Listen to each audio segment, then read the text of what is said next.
দেখুন, এটি বৃন্দাবন মন্দিরে বিরাজমান শ্রী রাধাবল্লভজির অপূর্ব বিগ্রহ। ভক্তদের বিশ্বাস অনুযায়ী এটি কোনো সাধারণ মূর্তি নয়, স্বয়ং ভগবান শিব তার হৃদয় থেকে এই দিব্য রূপ প্রকাশ করে এক ব্রাহ্মণ ভক্তকে অর্পণ করেছিলেন। এই অলৌকিক ঘটনাকেই রাধাবল্লভ সম্প্রদায়ের সূচনা হিসেবে মানা হয়। পরবর্তীকালে এই ধারার সঙ্গে বহু মহান সাধক ও ভক্ত যুক্ত হন, যাদের মধ্যে প্রেমানন্দজি মহারাজের মতো সম্মানিত সন্তরাও রয়েছেন। চলুন এবার জেনে নেওয়া যাক এই রহস্যময় কাহিনীর পেছনের ইতিহাস ও আধ্যাত্মিক তাৎপর্য। এই কাহিনীর সূচনা হয় দেওবন্ধ থেকে। সেখানে এক ব্রাহ্মণ বাস করতেন, যিনি স্বয়ং ভগবান শিবের পরম ভক্ত ছিলেন।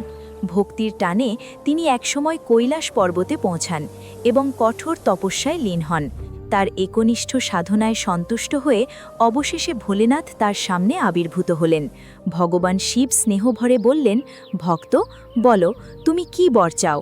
তখন সেই জ্ঞানী ব্রাহ্মণ বিনম্রভাবে উত্তর দিলেন, হে মহাদেব, আপনার হৃদয়ের সবচেয়ে প্রিয় এবং সবচেয়ে নিকটতম যে বস্তু, দয়া করে আমায় সেটিই দান করুন।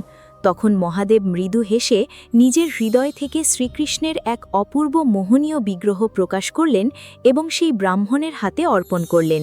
শিব বললেন, এই রূপ দেখতে কৃষ্ণের মতো হলেও এটি কোনো সাধারণ বিগ্রহ নয়, এর প্রতিটি কণা ও প্রতিটি রোমে স্বয়ং রাধারানীর উপস্থিতি বিরাজমান।